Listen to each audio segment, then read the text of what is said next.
Hey everybody, thank you for downloading episode 162 of We Got This with Mark and Hal. I'm Hal. And I'm Mark. And this is the first of our 2 MaxFunDrive episodes for 2018. These are the biggest, the best, and the really fun part is we're going to be back, no advertising, to tell you how you can become a member at MaxFun and support shows like ours, specifically ours, and maybe some others too. So it's not really advertising in the sense that we're not pushing products for other people. We're advertising our very show. That's right.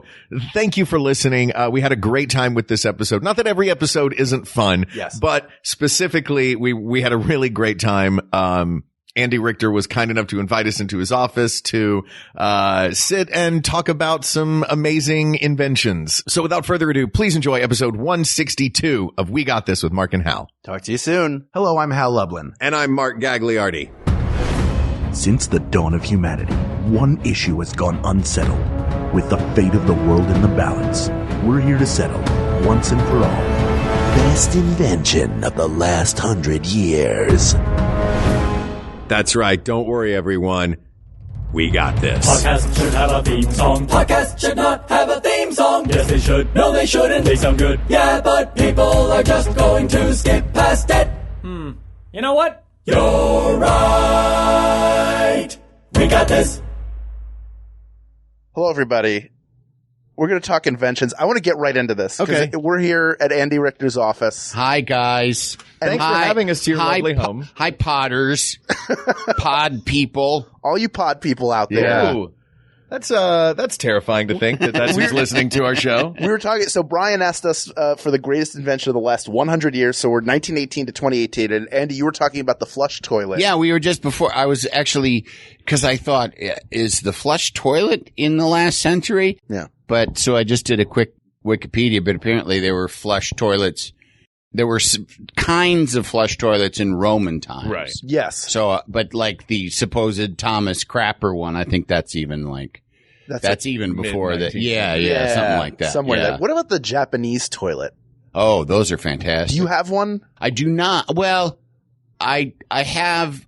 It's Toto is the name. Yes. You know, I've is seen the name that of name them. on toilet. Yes, it is. Toto is the company, and it's called a Toto washlet.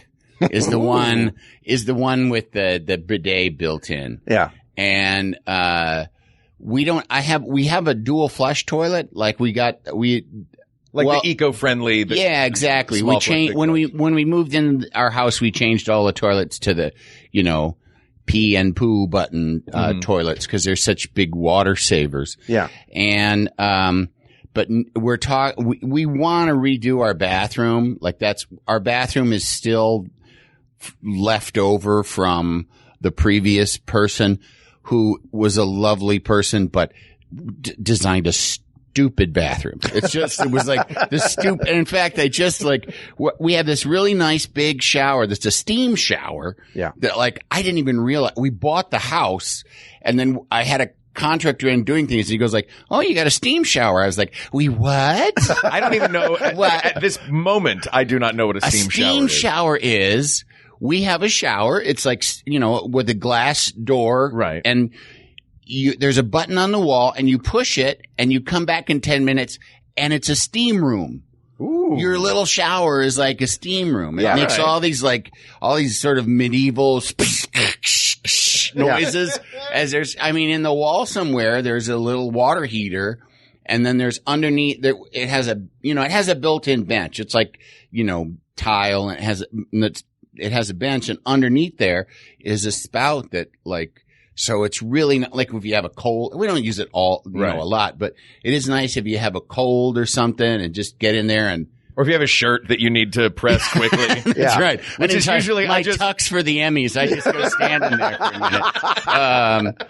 No, but it's, so and that's fantastic, but the shower itself just had the hot and cold handle and the only place where the water came out is one of those big rain things above you. The big giant overhead. So, but that, there are underparts of you that need a little bit more direct water than just the gentle, soothing rains of the forest, you know? Yeah. So I actually just, the handles were leaking and I just, we were going to have to replace the stems. And I was just like, you know what? Let's break in the back wall. Let's put in, and I bought like, you know, like I know my bath stuff. My stepfather was a plumber but like an all brass shower head. And I told the plumber, like, take the flow restrictor out. So, and now we had, and I also had him put in like a hand sprayer. A shower bidet. Yes. A hand sprayer on a bar.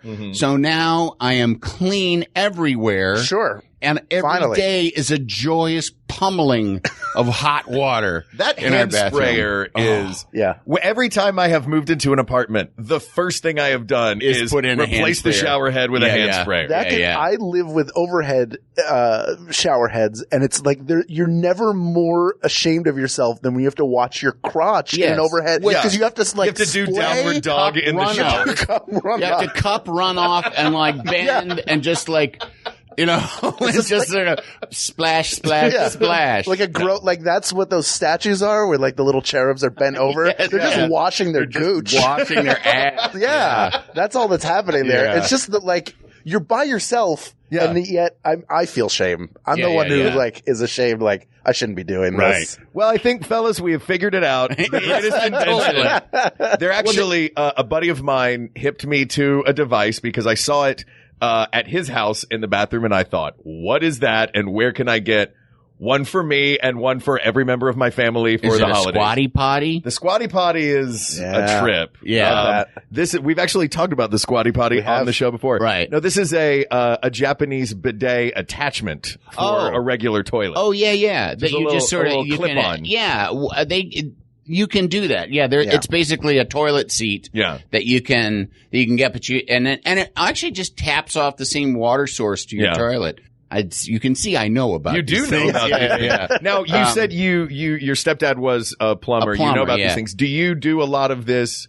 Like, you get a contractor to do it, or do you like getting down under there and being like, you know what? Let me roll up my sleeves, grab the monkey wrench. I can handle some of this. It depends. Like you know, like when we moved in, we didn't like the sink, so I changed the sink, and I changed the sink myself. But but like the putting in those new shower things, like I have the knowledge of how to do it, but it would be a mess, and I would make a mistake, you know. So like I have the knowledge, like I can.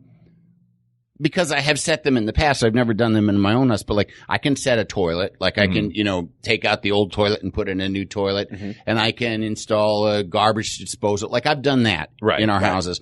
If we've had, and I've done that a couple of times, like where a garbage disposal goes bad and you put it, in fact, that was when I realized I was starting to need glasses, I was under the kitchen sink putting in a new garbage disposal, and all my life, they said, when you're 40, you get great vision. And when you're 40, you'll start to need reading glasses. And I was under the sink trying to screw something together, and I just could not focus on like hooking this tube up. And I was like, what? Is something in my eyes? What's happening? Why? And on my 40th birthday, I know. It was crazy. It was like clockwork. That's what's in my eyes. The inexorable march of time. Yes, yeah. Ever forward. Yeah. Oh, a hint of death. Yeah. That's what's in my eyes. Yeah, I'm decomposing. The grave. You know? So I can do stuff like that. Yeah. I mean, and I can do sort of minor carpentry and stuff. But I don't do it very well. Like I'm not practiced enough. So I'll do things if they don't have to be pretty, I can do them. Right. Or like I say, simple kind of, and I even like some electrical stuff, but plumbing's easy because it's water. Like water won't kill you, but electricity will kill you. Oh yeah. So, I've had to try to do some electrical things on my apartment. And shocked myself, fell off a ladder when I shocked like everything that you can imagine happening. You're like Goofy. And, exactly. This is how to electricity is the right. With your hair all smoking and sticking out. I mean, like I can, change a ceiling fixture, I can, that kind of thing. But and usually I'm not doing it because it's such a big money saver. It's just the hassle saver. Right. It's like call someone, schedule it, and it's like, I could I'll put this garbage disposal in. It'll take an hour, and or less. You get a little bit of the bragging rights too. Well, you do get people satisfaction. see it and you're like, I swear. I did that. Yeah, I don't know a lot about cars, but like one time I changed my own battery and holy shit, I felt like the king of the world.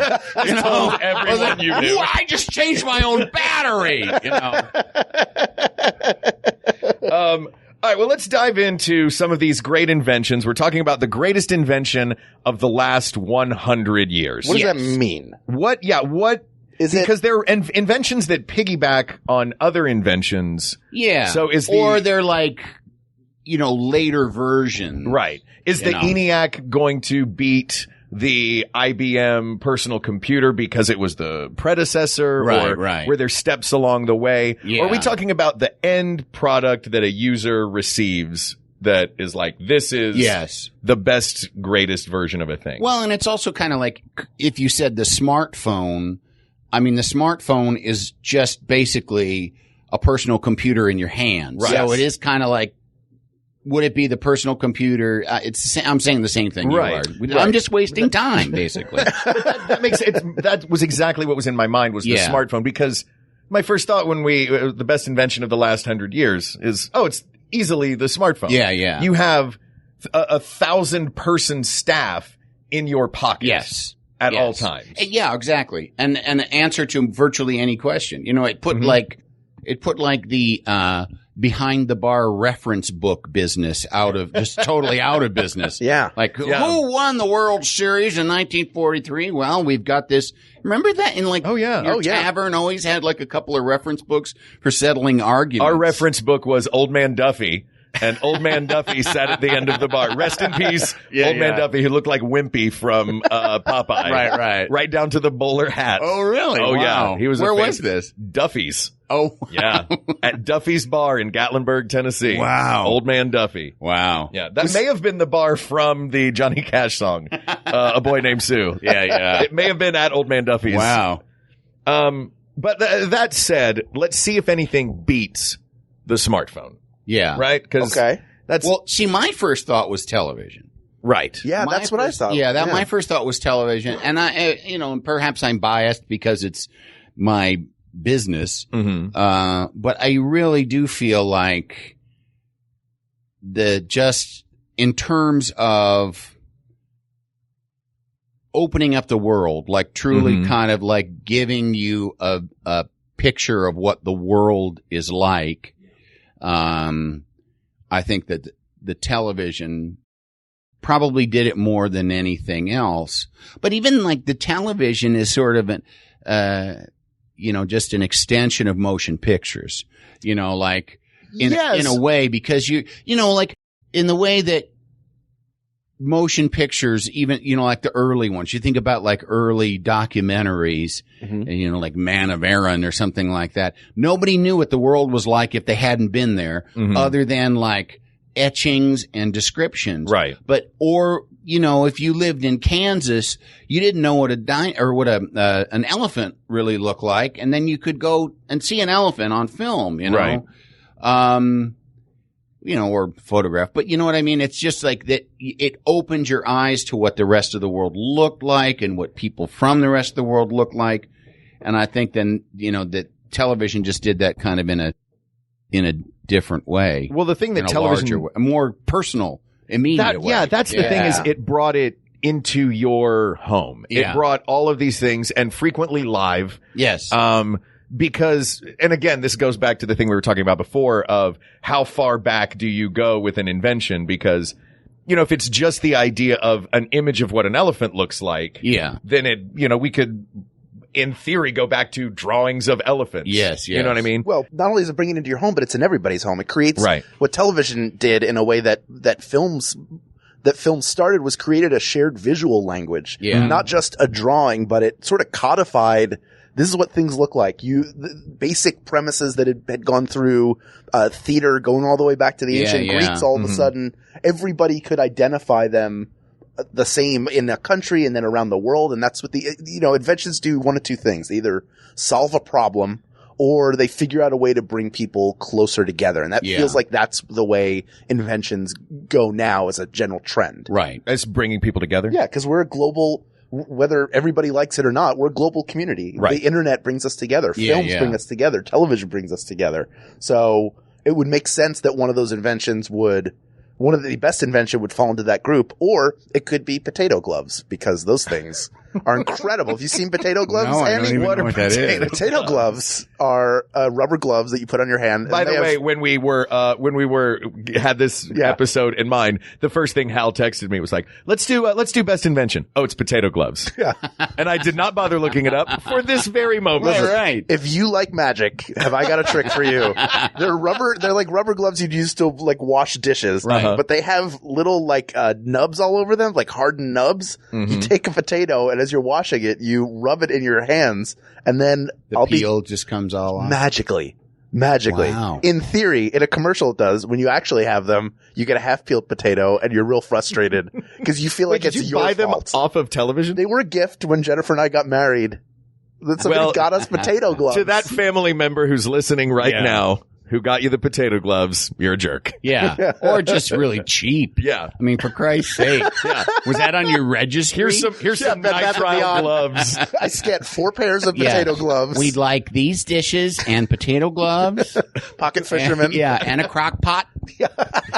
My wife has to have Mr. Microphone or It's just an gonna all go Ron poorly. Popeil wedding It's registry. all as seen on TV things. those Set are the it worst. and forget it. Is anything that is as seen on TV even close to being a great invention? Not as great as the invention that is in the title, as seen on TV. We've been talking a lot about, even in talking about every other thing, television keeps coming up. Yeah. I think honestly, and I've even tweeted about this, Flex Seal and Flex Glue, and I've used Flex Seal. It's fucking amazing. That's the stuff, the dude where he inside the pool, he slaps the thing on the. Yeah, that's the one that blows my mind is the Flex Glue, a little piece of corner tile is missing out of a jacuzzi. He puts this glue on it and then glues it underwater, and it supposedly stays there and will dry and harden, never having left the water. You've tried this stuff? I haven't. But I mean, I feel like I have used the Flex Seal, and the Flex Seal works. Yeah. So I just kind of feel like I now trust the Flex Corporation. I guess is what I'm saying. So I feel like, because it's also the one where they take a fan boat and it's got a screen bottom and they spray it with the Flex Seal and they go. Yeah. And, I don't know, like that one, I'm like, okay, I believe it. Cause I just feel like it's such a ballsy lie. Yeah. If you were to lie about that, like, you would be found out in a minute. Yeah. You know? You want underwater duct tape? This better work. Right. Exactly. You know? If this doesn't work, then it is. Right. You're in big trouble. Yeah. Your corporation is done. But I mean, it's, like that one is I think that one's pretty amazing, you know? But I mean, in terms of, there's gotta have been some other ones that, like the George Foreman grill. Yeah. They sold a lot of those, and what it is, I guess it's pretty handy. If, you're love a a shut-in, I mean, a friend of mine who lives in a trailer. Listen, it's just me and my bathtub full of cat skeletons. I need a good dinner fast. The chicken stays moist. Right. That's the thing about it. Should I tell you guys how much I like the Foreman grill then? Yes. All right. Please. Well, me and my cat skeletons. I do have a friend who is a chef who one time he got to a place, he was doing a catering job, and he said, where's the kitchen? And they were like, oh, there's no kitchen. He's like, I'm catering this event. I need a kitchen. And they're like, yeah, we don't have one. So they gave him a walk-in closet, and he went out and he bought a power strip and 4 George Foreman grills. Wow. And he cooked a meal for a party. I guess they assumed he would show up with hot food in trays all ready to go. Oh, wow. And that's a very serious miscommunication. Yeah, right. Wow. Yeah. What are we having? Chicken. But those are raw. Yeah. Chicken tartare. And also an ambulance. Yeah. That's what we're having for dessert. Yeah, that's the complimentary shuttle at the end of the party. So do you have one? I do. I use it all the time. You do? I love the Foreman grill. Yeah. Because I like it used to be called the George Foreman lean, mean, fat reducing grilling machine. Of course. Yeah. And so I liked the fat reducing part. Right. Because then, it drains all the grease off. yourself, and a hamburger's good for you. Right. So I was very happy to have this thing that made hamburgers good for you. Right. Yeah, it's so sweet and dumb. You can also cook it on a grill. Put it on a paper towel when you're done. Towel it off. It doesn't, it's not, I don't think that's really the great big benefit of it. It's not cutting that many steps out of your life. yeah. They do make a Foreman grill that is giant and is the size of and looks like an outdoor barbecue. Really? That just plugs into the wall. At that point, just go outside and barbecue. I know. Yeah. I guess, yeah. Or I don't know, maybe it's I guess for cookouts or something. I don't know. Or tailgating, if you gotta just have it in your... Or, like a baby pig. Like you just find one by the side of the road. If you want to just do, a stray baby pig. A pressed baby pig. Oh, God. Pressed. We left the skin on so you can confront it while you eat. Whole chickens pressed. Would you like to try my pork au panini? When I was in college, I saw an ad. It was like an infomercial for some mop. That it was not called the P90X. I know that's a workout system, but it was something similar to that. It was like an orange spongy squeegee, and you would lift a handle to squeeze out the water, and it was super absorbent. On rollers or something. So, yeah. So I got that thinking like, this is going to change my life. I did not go out much in college. Yeah. And not only did it not work, I'm pretty sure it made everything dirtier. Like immediately just smeared it all over. Yeah. And it's college mess. So it's a lot of different hairs from all the roommates on the kitchen floor. Yeah. It was too much reality. It was like the worst. That is the worst invention of the last 100 years. That's why you got to get the Swiffer, man. The Swiffer's a pretty great invention. Unless it's wet. Even that, like at a certain point. You have to be clean to start with. The squirty one. The wet jet. Oh yeah. It makes mopping super easy. We have one just because my children, wanted it and begged for it and got it. Because any commercial, any product. Just like they're into the notion. And this is when they were littler too. We still have it. It's still sitting in the corner of our garage. But, with like a big jug of spray shit loaded into it. It's got like you turn it upside down like a water cooler bottle. And it's, got like 2 squirts out of it because I'm sure my daughter did it like twice and was like, oh yeah, right. This is cleaning up. This is work. This isn't fun. This isn't fun like I thought it was. When they're little, they are fascinated with menial labor. Yeah. And then they get older and they're like, they wise up. Like, and they realize that it's whitewashing the fence. Yes, exactly. Yeah, exactly. You mentioned before the Flex Corporation. Yes. I have one of these corporations from television that I'm like, that is my favorite company because they only do one thing. Every company, they have a million things going. They got their fingers in a million pies. Dyson. Oh yeah. Dyson does one thing and it's move air around in futuristic ways. Yes. That's all they do. Yep. Whether it's fans or vacuum, whether it's aiming air out hair or dryers. sucking air My in. wife has one of their hair dryers, which is like, it's expensive, but it's awesome. Yeah. The entire house of tomorrow. It's so strong. And it's an empty tube. Yeah. I don't know how it works. That's the thing. That company is just all future stuff. Yeah. And that British dude looks like an evil genius. Yeah, he's the kind of guy who, as soon as the commercial cuts, he's got a long, lab on his, we'll kill them with air. They'll all learn soon. Yeah. Well, we used to have, we have like a little sort of like, well, no, we have a couple actually, a little of the little quickie vacuums, but our main vacuum is like a bigger regular kind of canister vacuum. But when we lived in New York, in fact, I think I got it in an Emmy. I hosted the technical Emmys on stage, not in the back.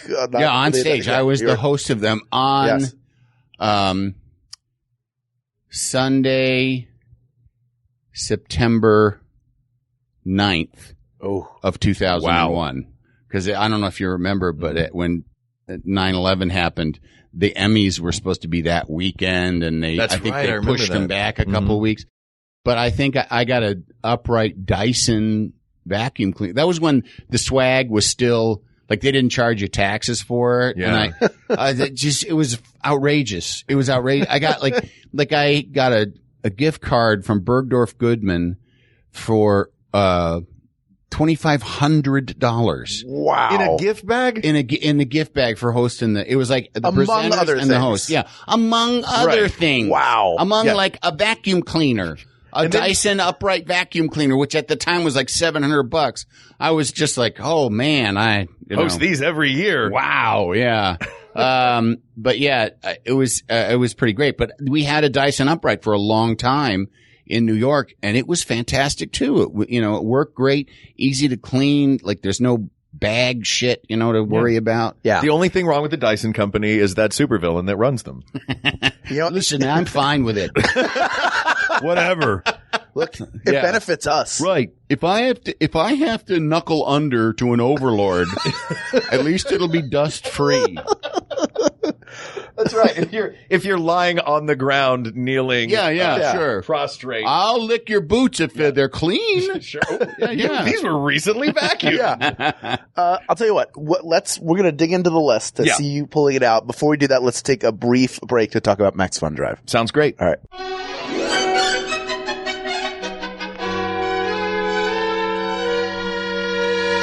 All right, this is the time of year. This is a very special time of year, my favorite time of year. Yeah. Your favorite time of year? Yes. This is when I decorate my house for MaxFunDrive. Yeah. I hang up my MaxFun lights. Yeah. I hang up my MaxFun tree and my MaxFun wreath. Yeah. I bake MaxFun cookies. I watch all of those great MaxFun specials on the Hallmark Channel. Sure. I like to put on my Max Fun sweater and then go out and sing Max Fun carols Oh, yeah. door to door. And this is what I sing.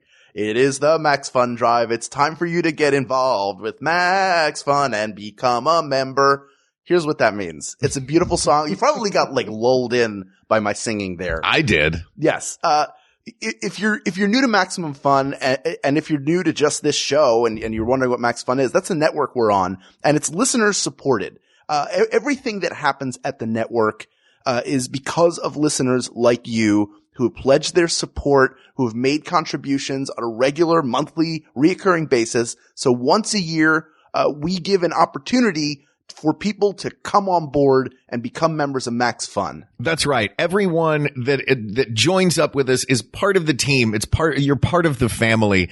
I think Jesse does a great thing with the MaxFunDrive. I've always been a big NPR fan. Yeah. And, that is fans of NPR know that is music or, and talk. It's, radio of the people. Yeah. And this is built on that same model. The people support it. It's listener funded. It's listener supported. And, that's what we're here to do, is to ask for your support to help us out, to keep our show, We Got This with Mark and Hal, rolling on the Max Fun train. We're having a great time doing it. We're actually entering our 4th year on the Maximum Fun Network, which is great. We started in March of 2015 and, did we do the MaxFunDrive the very first? We didn't. We missed it. Our first was in 2016. This is number 3. This is number 3 of our MaxFunDrives. And I want to take a second to talk to you about the people who are already members who have some of their monthly contribution go towards us, what that money has allowed us to do. It allows us to get equipment,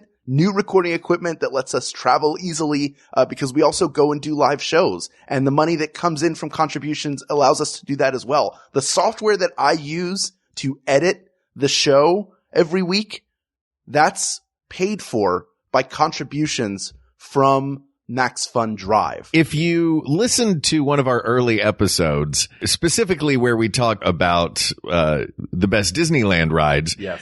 you might have noticed that since then, our gear has gotten a lot better and it's a lot easier on your ears to listen to these things. So that is thanks to you. And thanks to your support, we get a chance to travel. We get to shoot some fun videos, and we get to put food on our plates. So Yeah. I shouldn't, maybe I very shouldn't important. say that. No, you know what? People don't know that you're, This is our job. yeah. I think people know that you eat Yeah. at least twice a day, maybe 3 times a day. Well, look, Maybe more. depends on how many contributions we get. That's great. Here's the reason why you should become a member. As we just said, your contributions support our show directly, and we'll tell you how to do that at the end of this break. But you're going to feel great every time you listen. It gives you sort of a sense of ownership and membership in the shows to which you listen. And this year, the network has an overall goal of 25,000 new and upgrading members. So that includes people who are already members, but maybe you're doing better at your job, or you came into some money. Maybe you just are really good at digging in between the cushions of people's couches. Yeah. You have more money to spend. People's couches. You don't mean just like your own couch at home. Like you're going to other people's houses and digging through their sofas. Are you telling me you've never dug through somebody's sofa cushions before? No, I don't know what kind of Cheez-It I'm going to find in there. That's the fun. Gross, man. All right, fine. Forget the Cheez-Its part. But there are also great pledge gifts. We're going to tell you about those in the second break. But here's what we want you to do. This is what this is all about. We want you to support our show by becoming a Maximum Fun monthly member. And you can contribute at a wide range of levels. You can start at $5 a month to $200 a month or more. Any amount you can give in between there is great, and it's greatly appreciated. There are gifts at some of the other levels, and we're going to lay those out for you the next break. Like I said, the people who are already members, who are already benefiting our show. Thank you. Thank you. Thank you. Thank you so much. And remember, if you upgrade your membership this year, you're going to get the same gifts as new members who are coming in. So here's how you do it. We're going to get down to it right now. All right. Go to MaximumFun.org/donate. Select the membership level that you want. Again, we want new members. We want people involved in the family. If you can give $5 a month, great. If you can give $200 a month, great. We just want to have you as part of the family. You hop onto that website, MaximumFun.org/donate. You'll provide your credit card info, some basic information, including that you are a listener of We Got This with Mark and Hal. Yes. And boom, you're a member. That's it. Easy as pie. Your member contribution will process automatically every month. And you don't have to do anything else until you decide to cancel, which I hope you don't. Yeah, or if you need to switch out the card, the staff at Max Fun is very helpful. But I just want to re-stress something that Mark said. The part where you select the shows you listen to, that's how Maximum Fun knows where your donation needs to be routed. And how they know who you're listening to on the network. Exactly. So now is the time to do it. We've told you about it. Pause. We'll be here. Andy will be here. And go set it up now. It only takes like 2 minutes max. And then come on back and we'll give you the rest of this episode of We Got This. But do it while it's fresh on your mind, while you're thinking about it. Don't save it for later because that's the easiest way to forget. Unless you're driving. If you're driving, pull over to the side of the road. Pull over. Yeah. And do it. Pull over at, say, a Taco Bell. Yes. Or a Del Taco. Sure. Or if you're in the Pacific Northwest, a Taco Time. You're very obsessed with people stopping at taco places specifically. Well, I'm really excited about doing a taco episode. Okay. Fair enough. Have your taco. And eat it too. Max Fun Drive.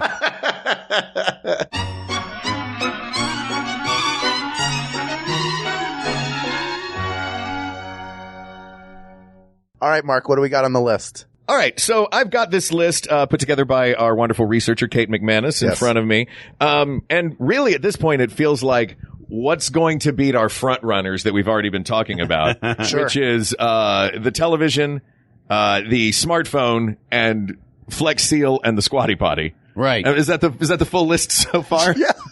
I think so, yeah. Flex Seal and Flex Glue. That's right. Flex Glue. All of the Flex The things. Flex family. I'm looking at the list here. There's some pretty good ones. Like Prozac, just antidepressants in general, I think are a pretty fantastic invention. Absolutely. Yes. Yeah. I would agree with that.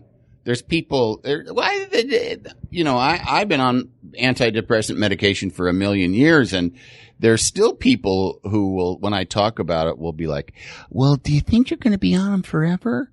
Which is like, if I was diabetic, would you say like, are you still going to rely on those insulin shots your whole life? Like, yeah. Like what, so I mean, I think there have been a lifesaver in my life. There's a lot of medical things on here. The pill being one of the that's a huge, super huge one for women. Yeah. Yeah. And every time, it's not just the fact, like, and it's something that needs to be reiterated over and over and over. issues of birth control for women, it's not just like, oh, I'm not going to have a baby. It's like, it's complete economic, the birth control is economic freedom to women. Yeah. Lack of birth control is economic prison, that they can get trapped into. Yeah. So yeah, that's huge, especially for women. There's a lot of things on here that aren't necessarily Power medicine. steering, that I don't think it should be. Like, really, who would ever say power steering? Like, oh, listen. Well, there's the television. Yeah. There's the polio pill. vaccine. I can steer one-handed now. Yeah.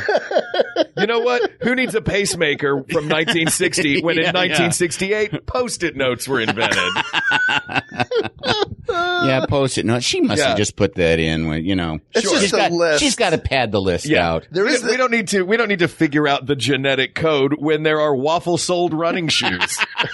Oh my God, I didn't even see that. Oh yeah, that's huge. Waffle-soled running shoes. Wow. There are some here that are fun and frivolous, but fun and frivolous is part of life, right? Sure. Where do you fall on Post-it notes? Because I don't like them. I get the idea that they're great. You can stick reminders anywhere, but really what happens is you stick it up, forget about it, and then it slowly curls up and falls on the floor. I think where they really are a life-changing thing is for people that work in a document-heavy industry, like lawyers or people that work, in escrow, selling houses and real estate and any kind of big, long contract. I think that's like before, I don't know what you'd have, you'd have to write in the margin or something and then you have to reprint the whole thing. Whereas now it's, they can make all those adjustments and I would not know where to sign anything if it weren't for. Do you count those teeny little arrows as Post-its? Are we counting? Yeah, of course they are. Oh, then that's the winner. Yeah, there you go.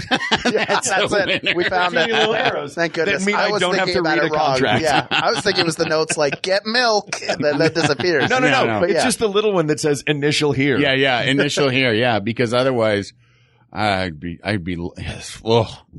like, and also cool. I don't know because people don't know. I mean, and it's, believe me, we have a great life being performers, but if you go do a short voiceover job, you got to sign 18 pieces of paper Right. Yeah. to make, a couple of $100. Oh So- yeah, I went to an escape room last night, and when you go into an escape room, there's 50 different things that you've got to sign off on before you're allowed to go inside. That's not, How much if you do you got to have to sign that sign? much, that's Yeah. not fun. What are you Yeah. signing? Like, Oh, that if you die, if you that die, if you have you're a not heart gonna sue attack the- yeah. I've been in one escape room and it didn't seem like anything that required any kind of, like, if you're, Yeah. if solve this Rubik's Cube on this table, but sign this waiver first in case you get, Yeah, in case you and your partner freak out and you end up murdering them. well, this escape room really took a turn. Yes, I have to turn to cannibalism. 30-minute time limit. Let's jump from the ultimate in analog with the Post-it note to the ultimate in digital and talk about the internet. Yes. And now I realize that is that one invention? I know that it was born out of a RapNet, which was a military contract. But the first email was born out of the company that built a RapNet, and that became the basis of the internet that we know today. Right. So yes, I think absolutely. The internet can be counted as one thing. Right. Definitely. And it's, every time you mention something like, like television, television, within its time. And then, television's been around long enough that you can take it for granted a little bit more now. But the internet is going to be like, that's a big life changer. That's going to, hundreds of years from now, the fact that we have the access to all this information and all this data is going to, our lives will be completely impacted by it every second, I'm sure, Yeah, I agree with that. And we've gone from, it's all still so young. We're in an internet of people where we're all connecting to each other, but the internet of things exists now. Mark goes home and he says, "Hey, Google, turn on my lights." And then and your lights turn on. So we're building a home that accesses the internet, so you have information and control of things. So it's we're and we're all still, who knows what stays, what goes, but this is a huge technological leap forward. We're getting that sort of home of the future stuff that like was in Disney cartoons in the 50s. Oh, I loved that. Yeah, but it's like, but they couldn't conceive of the fact that, and you're also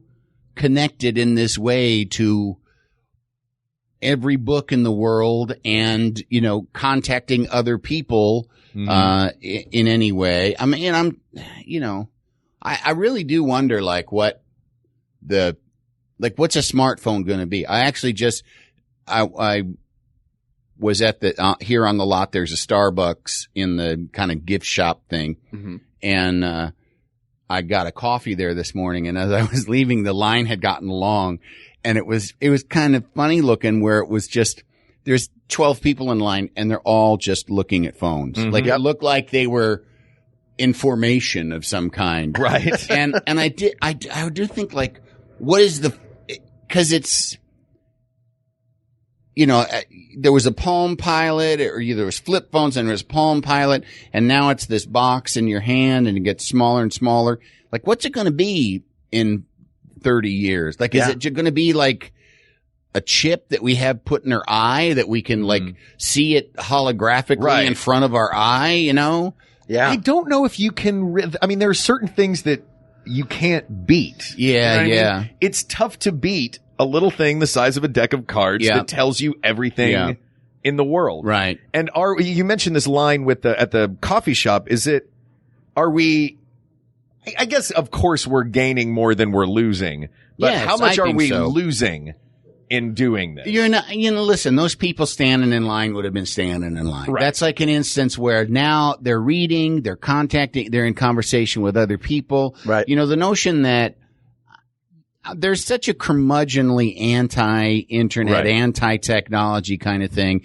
And people are like, and especially people who limit their kids. I mean, you have to limit your kid's screen time. Right. Because it is like, if you let your kid be on a screen too long, whether it's an iPad or their phone or even the television, you break them off. It's like taking a bong away from a stoner. They're cranky.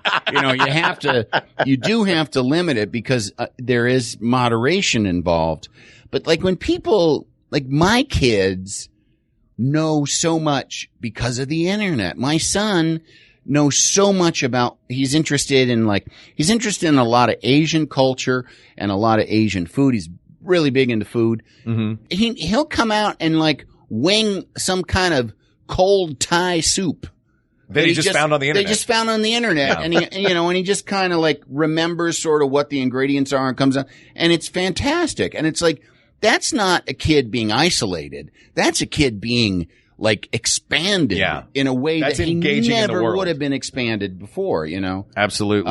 So I think that people your kids might be more cranky and they might be sort of like, it might affect a little bit of your interactions, but it's ultimately you're using this thing to contact other human beings. Right.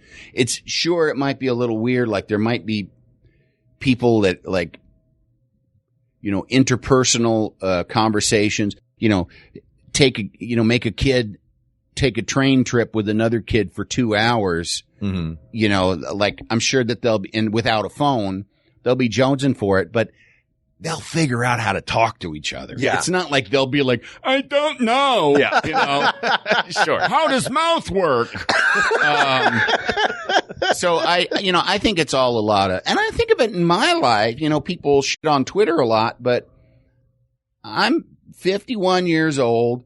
I have 2 kids. I don't get out, I work, I go home, and I don't go hang out backstage at UCB, right. Especially because everyone seems 14 years old there and I feel like such an old man. I am in a conversation on Twitter with friends, both known IRL and unknown IRL. Yeah. Like I have people that I talk to and I know about their lives and I met them on Twitter and the reason that I met them and that we started a and I really do believe it's a relationship of a sort. It's not exactly the same as a personal relationship. I mean, it's a personal, but the IRL. A physical relationship. Physical relationship. Yeah. Is because there's this format and that in which you get little sharp, concentrated doses of a person's ethos and intelligence and brain and point of view. And they, and you get to know them and you're like, oh, that's funny. And that's funny in a way that I relate to. That person is one of my people. Right. You know, and so, I'll follow you. Twitter and is then over wonderful time, for that. I think it's fantastic, I mean, there's a lot of assholes, but I mean, there's a lot of jerks on the bus too. Yeah. It's like, you don't have to talk to them. It's everywhere. Yeah. And I was talking before, it's a global community now. The idea, and now in 2018, we're finally past where we were 10 years ago. The idea of like friends on the internet, those aren't real friends. Of course they are. Of course The reason why you were only friends with people who live near you is because those are the only people you knew. Absolutely. Now, like you said, you can connect with people You can be anywhere. choosier. Sarah and I we also have friends who have transitioned from being virtual friends to being like really important actual friends. Yeah. Yeah. It's of course, mostly it's people that live here, but we even have, there's friends we have in New York and we'll meet, we'll go to New York and let's meet and have a drink. Or I have a lot of friends, doing this show and having access to tickets to this show. I met a lot of people that I'm friends with on Twitter because I'll say, come hang out at the Conan show and and come see this. So I think like the internet,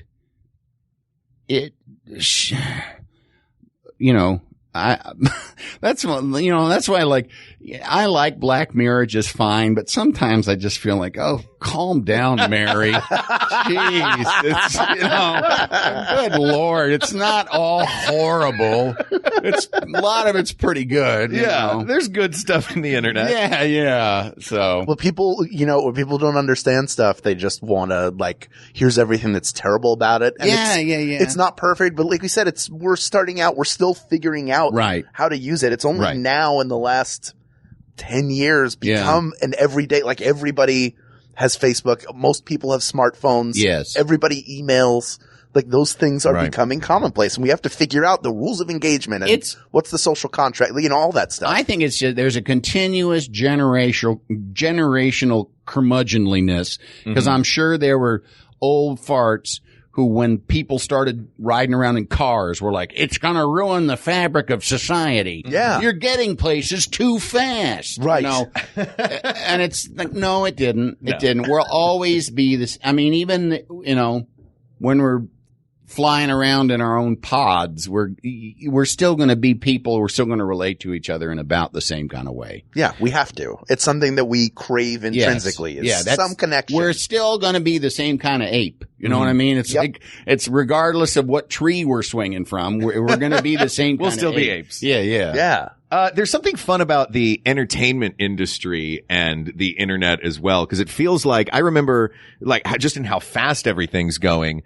I remember the first time we were working at Lampoon doing a show, and we went to some big trade show for the internet. We were covering it as correspondents. Right. And it was the first time that I saw live video or streaming video on the internet. Yeah. And this was in 08, 09, and it was wow. Video can go live right through the internet. Yeah. I wonder if they'll ever be able to figure this out. Right. And then, so it's fun to see what radio was in the early days, and then what television was with their early sponsors and early television shows, and sort of every medium. As a huge new medium breaks, there's that Wild West period of everyone figuring out how to do it. Yeah. And one of the first steps seems to always be one big corporation will create a show and use it as advertising. Yeah. It was Lux Soap with television. Oh, yeah. All the way up how do we make money off this? Sure. Is that you got to figure that out before it's ever going to spread, because people don't just,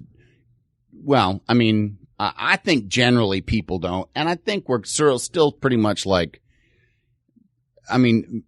capitalism runs the globe, Right. even, in Denmark or wherever. Mm-hmm. Yeah. And it is like, look, nobody's going to say, aside from maybe like a vaccine or something, but it's like, if there's some new great thing, it's not just like, this will enrich people's lives. Let's spread it around.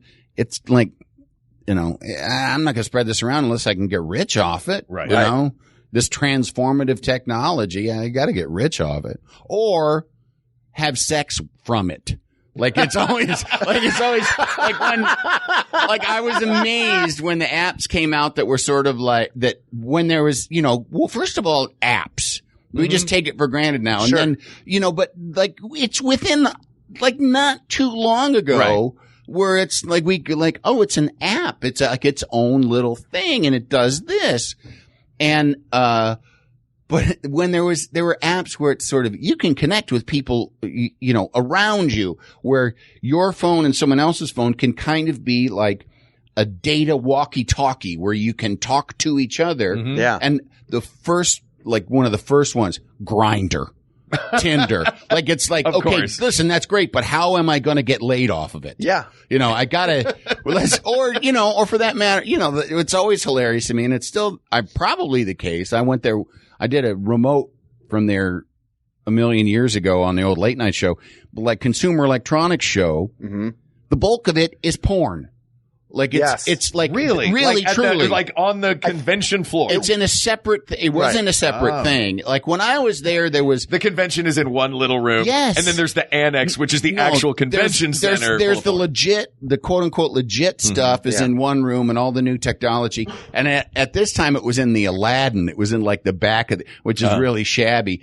But, it was as big, if not bigger, just shabby. It was like in a crappier and, dirtier kind of place.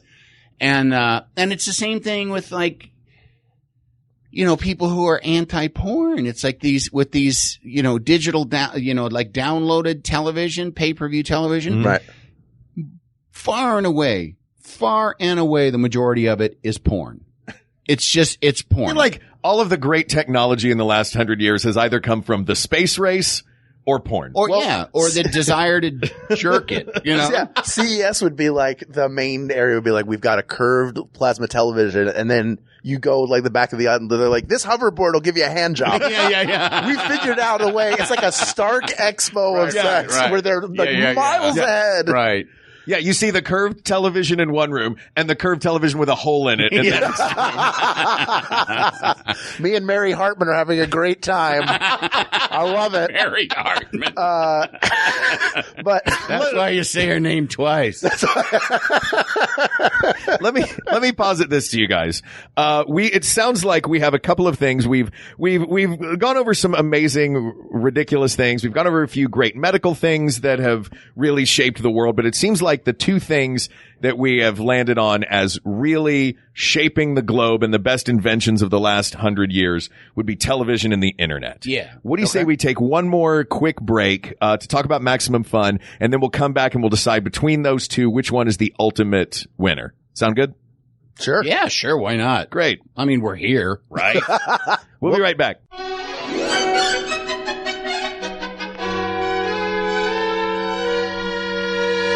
All right, we're back. Yes, if you're listening, we haven't really gone anywhere. No. We're recording this not at Andy's office right now, though. Asynchronous to that. This is not synchronous to that. Fair enough. Good point. We want to talk to you about MaxFunDrive. If you didn't hear the first break, this is the time of year where we ask you to become a member of the Maximum Fun community by setting up a monthly recurring contribution. This network is entirely listener supported. The money that comes into our show from our existing members, who we thank so much, pays for equipment, pays for hosting, when we travel to do live shows.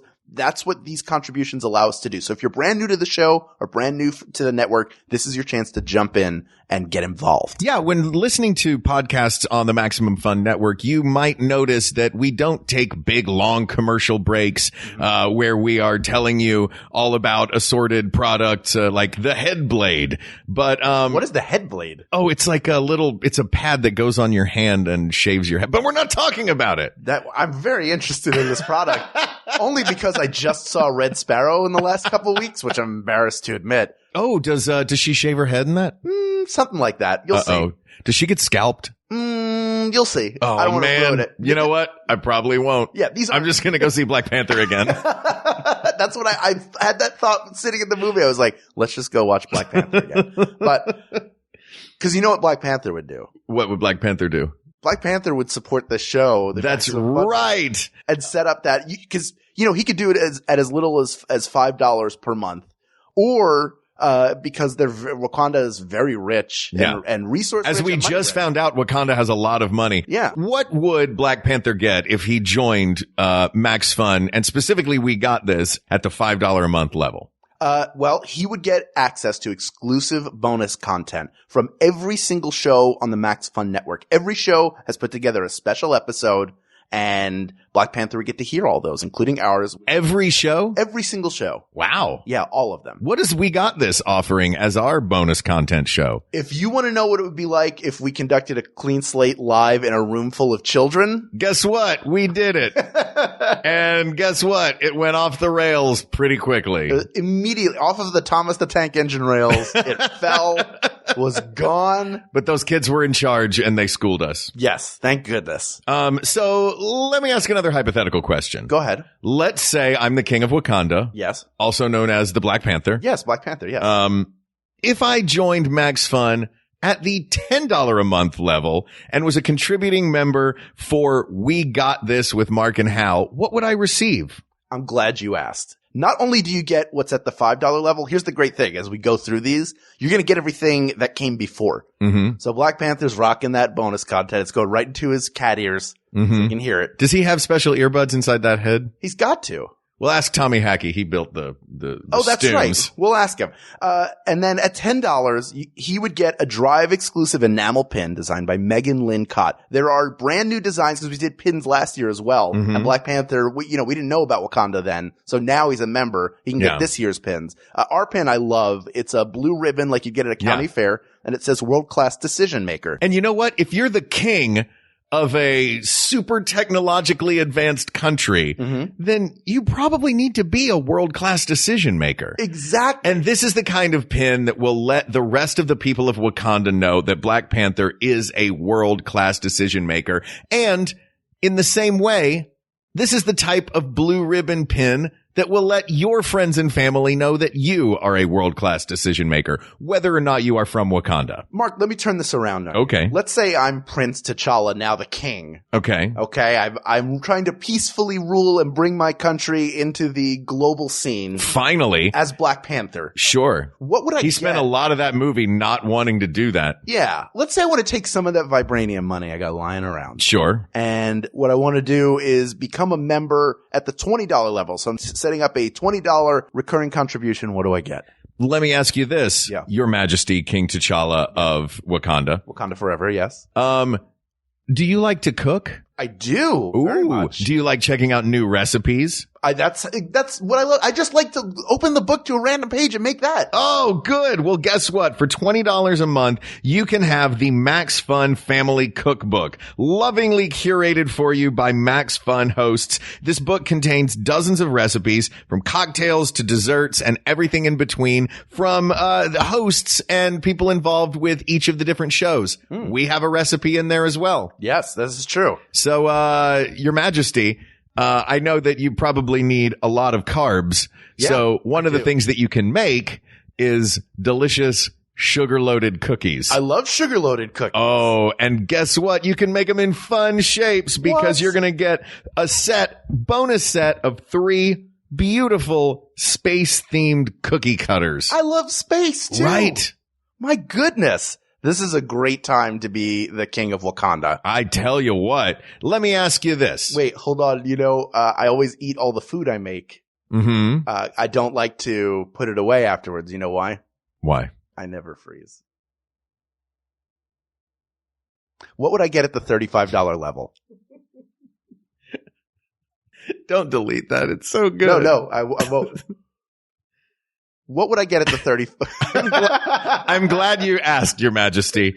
At the $35 per month level, If you contribute $35 a month to the Maximum Fun family, not only are you going to get the cookbook, the cookie cutters, the pin, and the bonus content, you're also going to get a rocket engraved juice carafe or wine carafe if you're a wine guy. My friend Hal isn't a wine guy, Your Majesty, but you might be a wine person. I am. He doesn't sound very refined, unlike me, the Black Panther. No, he's not refined at all. So, you get a beautiful rocket engraved juice or wine carafe. It's got our awesome Max Fun logo with the rocket on it.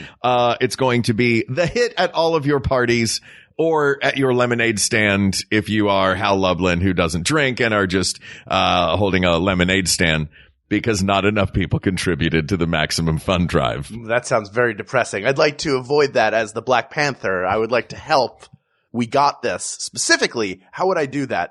Well, you can visit MaximumFun.org/donate. It's very easy, and that will guide you through the entire process. You'll put in your credit card information, the amount you want to contribute every month, whether it's $5 a month or $200 a month, or anywhere in between. And then you let them know that the reason you are supporting Max Fun is because you are a listener of We Got This with Mark and Hal. How do I do that? Oh, it's easy. All you have to do is check the box that says We Got This next to it. You know why? Because you, Your Majesty, the Black Panther, yes, you got this. Oh, I do? Yes. And you know who else got this? Every one of our listeners out there who wants to become a member of the Maximum Fun family. Visit MaximumFun.org/donate right now. We'll wait. Wakanda forever. Wakanda forever.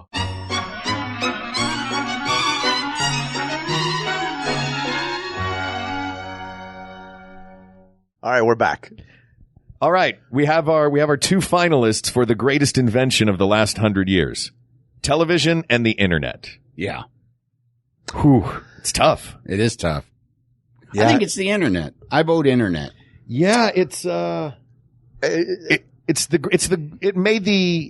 internet made the conversation two ways. Yes, exactly. Television is a one-way thing. It turned a monologue into a dialogue. Right. Exactly. You can't add to the television, you know, whereas you can add, television is just one-way data. You can add data to the internet and even, you know, you can make your own content if it's in terms of content, you know, I mean, it's what's transformed television. It's why nobody makes any money anymore because there's instead of, you know, 4 or 5 conduits through which you get your visual filmed entertainment, there's a gazillion. Yeah. You know? Yeah. It's democratized the process of getting your content out to people. Yeah. And it even translates to television. So right now, as we're recording this, our good friend Jen Smedley, who we know from Second City LA, is 3 floors below us doing a table read for her television pilot. Oh yeah. Wow. And that came from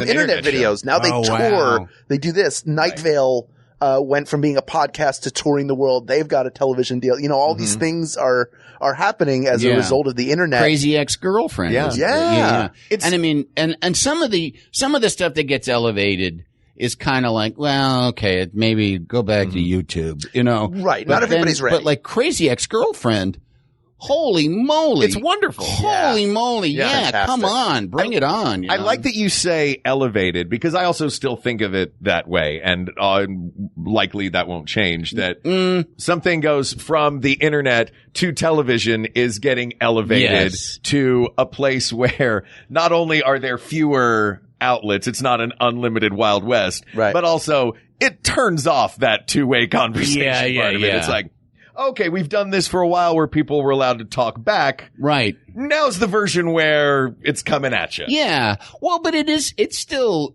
in a larger sense, it's still a conversation because believe me, the people, you know, I mean, well, Rachel Bloom herself is very active online and doing periscopes and interacting with people. And and she has an ongoing conversation and gets input from people about the show. And I'm sure that there are people, you know, I mean, every show has a person just going, you know, they just say, look at what the internet says about us. Yeah. You know, and that's their job is to just monitor that, and then, put your own internet stuff out there. But I do think, television, there's still, levels of quality. Right. There's still levels of quality. Sure. Yes. And I'm the same way as you. Like, there have been conversations about projects and things, and just sort of like what my future's going to be and what other projects are out there and things. And there have been some people that will say like, well, it doesn't just have to be television or streaming or something. I mean, there's a lot of, you could do some internet stuff, and there's, and you can make some money off it. And there's still part of me that's like, how dare you? How dare you? Well, those internet, a lot of internet folks want to be on television. Yeah. Oh, of course. We are some of them. Yeah, of course. Yeah. This is a vehicle. Yeah. Right. This car is driving toward a big TV. Right. Sure. Right. But, if you can, having fame on the internet does not necessarily translate. There were all those kids that were Vine stars. Yes. Where they would make great 6-second videos or whatever it was. And they all moved to like some apartment complex at Hollywood and Vine. Did you read that article about them? Yeah, I've read articles about it. Yeah. And it was like, and it's like, that place is a hive of weirdness. Yeah.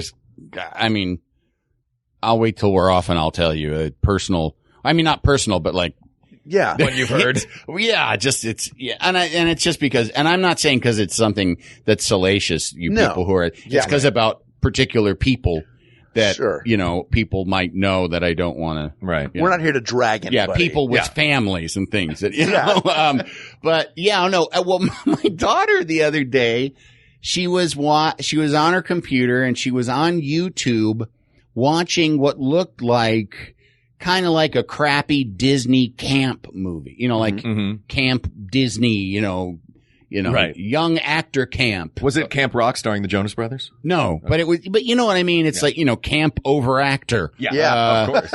And, I was like, what are you watching? What is that movie? And cause it was a feature film. Mm-hmm. And she said, oh, it's a movie starring a bunch of Vine stars. She goes, and I was like, what? And she's like, yeah, it's all Vine stars. And she said it's, the idea is that all their managers said that they're on their phones too much. So they have to go to camp to, to abstain from being on screens or something. Oh, no. And I was just like, oh my goodness, oh wow. And I didn't watch any of it, but I guarantee you it was horrible. Sure. That's the internet's version of The Day the Clown Cried. Yeah. It's gonna be locked up. She's also watched on television, because they're on Netflix or somewhere, like movies for kids that star YouTube stars, like that, where they, low budget kind of, and wow. I mean, kids movies can already be sort of trying and grading, but this one was, it is like, I still like that,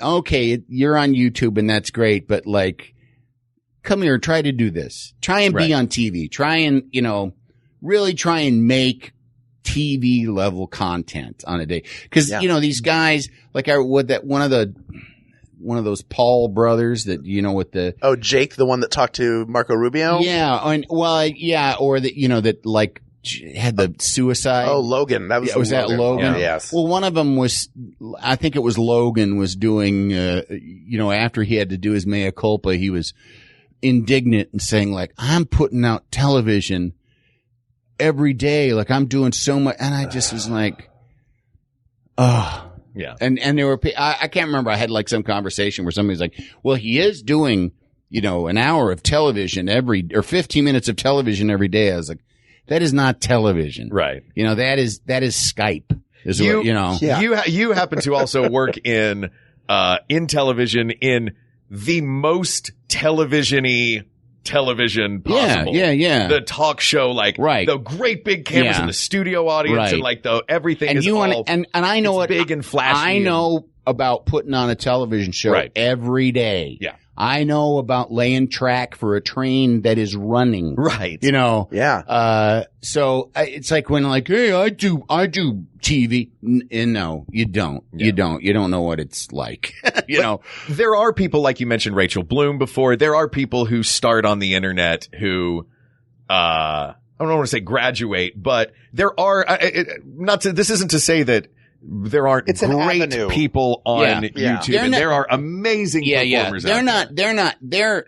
They're just, it's just a display of TV ready talent. Yeah. Here's a That's thing all it is. that I am that I could Rachel do. Bloom could have sent a video to a network. Right. And gotten, I mean, she's that talented and that good. Right. It's just, it's a different, it's a different atmosphere, and that just happens to be how she did it. But I mean, as it was, she was doing her own videos, and then her producing partner saw her videos, and then I think started to get her money to make more professionally produced internet videos. So she did also, she was like sort of a TV internet hybrid by that point, because she was getting some TV money, some TV level money to make internet videos. Right. If I'm not an expert. I'm not updating the Wikipedia page. This show is all about non-expertise. Yeah. I want to shift gears just a little bit. We're talking a lot about entertainment between the internet and television. I want to talk a little about, and I know we don't get into important topics on this show, really, deeply important topics terribly often. But I want to talk about the news because this was a lot in the news this week about YouTube and Facebook having some sort of a filtering system or a way of saying, hey, this is fake. This is fake. This is a hoax. Here are the real things. I feel like one thing, and it got me to thinking yesterday, one thing that is problematic with getting your news from the internet as opposed to getting your news from television is there is no one whose job, as in television, there's someone whose job it is to sit there and be the gatekeeper and to go, edit. Yeah. No, that's not a news story. Yeah. This is right. This is true. We've vetted it. We've talked to lots of people. It's been corroborated. Now we can tell the public about it. Right. So I think that is, whereas it has opened up entertainment to a huge degree, I think it's really hurting the news business. That's part of the growing pains, I think, right. Where we are is figuring out, if Mark Zuckerberg, if he's true to what he says, that he wants it to be an open exchange of information for everybody, then it's easy to look at it as the benefit and not see the drawback that a bunch of bad actors can come in and flood a marketplace with bad information that a certain percentage of the population will think is true. Yeah. And so now it's on them to hopefully be pioneers along with YouTube in actually sifting through some of that so that people are at least aware of what's credible and what's not. Right. Well, and there also is, it's so situational that just adds to the complexity of the problem because, when somebody disagrees with, because I'm pretty political on Twitter at times and about particular subjects, and somebody will tweet me something, that's like in an argument against what I'm saying. And I'll look at the source and it's like, Daily Patriot News Gazette, and it's just and I just can tell that's bullshit and that's nonsense. Yeah. But I think there are a lot of people that I don't know whether they're just not as media savvy or whatever. They don't do that. But then so I do think if I look at something and it says it's from a legitimate newspaper, like you can tell the difference. It's not just like a blogger. If it's like supposedly a fact that's supposed to prove something in a particular issue on which there are two sides, I do trust our capitalist society to that filtration process of, if you are someone who's pushing facts, if you're getting paid for it by a corporate entity, then I think okay, you obviously have proven that you are a good cultivator of facts what do you call it? Curator of facts. Mm-hmm. Where, as opposed to you just sell ad space on your blog. But then on the other hand, there's the downside of that where you are getting, and it's usually, I think a lot of the difference is kind of right left. And that's not just, I don't think it's just because of my political leanings, but there's a lot of stuff about, like the Standing Rock, reservation, that issue with the pipeline, like most of the really kind of, well, the most urgent, truthful sort of stuff coming out of there was almost kind of anecdotal from people on the scene. Right. And there was no interest in promoting that within those same corporate information channels. So you do have a case where because you can't just say, oh, that sort of more publicly grassroots sourced information news is nonsense. It's like, sometimes it is, and then sometimes it isn't, Well, I think the difference in that is you're trading, like you've got to have some sort of credibility. And if you are a grassroots organization, you're trading, you're not ABC, NBC, CBS, MSNBC, Fox, any of those. Yeah. But if you're a grassroots, what the trade-off is, I'm here. Here are my pictures. Yes. You can trust me because I'm aiming a camera at it right now and I'm looking at it, and so are you. Yeah. Right? Yeah, the citizen journalist. Right. Yeah, exactly. Well, and that's always, like the Arab Spring. I mean, Twitter was so integral to the success and the spreading of the Arab Spring. Yeah. I mean, it hasn't been used well since, and the Arab Spring sort of, it got stalled. I think Syria stalled it pretty badly, but yeah, I mean, it all can be used. It's all just a powerful tool, whether it gets used for good or bad, and it really is hard to control. But I do have faith that like 20 years from now, we're not just going to be flooded with nonsense. Yeah. I do think we're going to have some sense of what's real and what's fake, or we'll be burned to a crisp. Either way, it'll be over. Yeah, the planet will be like one of your, gloved potatoes, just stripped of all life. Speaking of potato gloves, I think we have the greatest invention of all time. Yes. I think we're all, as wonderful as television is, and as off the rails as we went a bit of here's why television is better than the internet. Yeah. It does feel like what it comes down to is the global spread of ideas, even mentioning the Arab Spring. I mean, the internet topples tyranny. Yeah. Or it can. Yes. Yeah. This guitar fights fascists. What was it that Woody Guthrie's guitar said? Yeah. So if we're all in agreement, Hal, would you please? People of the world, this is a podcast. Do you think we weren't going to pick the internet? Just that alone. The internet allowed us to come to the Warner Brothers lot, hang out with Andy for an hour, chat about inventions. Yes. But this is like, look past the trolls, the bullying, the negative things, and look at what the internet has done. The Nazis. Yeah. Look past them for just a second, but keep them in the corner of your eye because they're sneaky. I have family members that aren't here anymore because of their predecessors. But the internet does a lot of great things. That's what it's true. No, Come I on. know. The internet does a lot of great things. It's created a global society. It's connected us to one another. And if we can focus on and build that, and as we learn and develop, the world is going to get closer to Star Trek than Idiocracy. It has to. There's too much information available for us to go back. Yeah. So like it or not, the best invention of the last 100 years is the internet, asked and answered. Yeah. Andy Richter. Yeah. Thank you. Thanks, for guys. coming on the show, fun. for having us into your office. It was a good convo. Yeah. Is there anything you want to promote in particular? You want people to go look at, listen to, anything? The floor is yours. No. Stay off. Phone-in show. It's on TBS, apparently. Which is a website, right? No, it's we still, like, our band is called Basic Cable Band. And the notion of, like, basic cable still, like kids don't understand it. Like, They don't know what like I will still say, and in fact, I think somebody it was like the first time I said it was, I was saying like, I was watching 310 to Yuma on cable.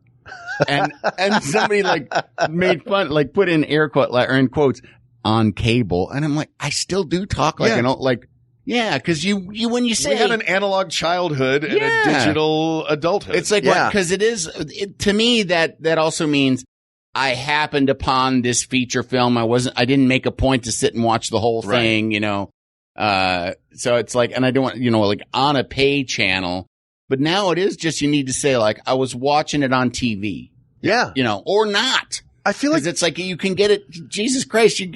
Pretty soon you're going to be getting it, like on your tongue. You're going to be getting movies, Can't wait for that Willy Wonka. Yeah. I can taste clinger. Boom. Well, thank you so much for being here. Thank you, guys. Thanks to Brian for the topic. This topic is closed, but there are many more to discuss. So please reach out to us on Twitter at We Got This Tweets. Check out the Maximum Fun subreddit or email us at wegotThisPodcast@gmail.com or come to Facebook.com/groups/We Got This Podcast. Thank you to producer Ken Plume, researcher Kate McManus, graphic designer Uri Kelman, and QA engineer Jen Alba. And thanks, of course, to our musicians, Jonathan Dinerstein and Mike Furman, for our score and theme song, respectively. And thanks to you, our listeners. Without you, we would not have come to Stage 15 at Warner Brothers, where they shot Goonies, you guys. Yeah. Right. Some of Goonies. Some of Goonies. Yeah, the pirate ship was next door in 16. Yeah. So cool. Yeah.